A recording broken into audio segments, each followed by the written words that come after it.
his positions. The ring is yours. Somewhere out of sight. Got some engine problems today, so checking it out, especially with this one here. It's the .26 Zenoah engine, and I'm going to take it apart bit by bit and see what's going on with it.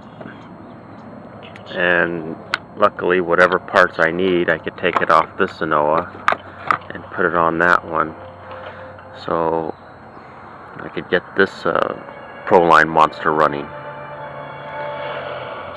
So there it is.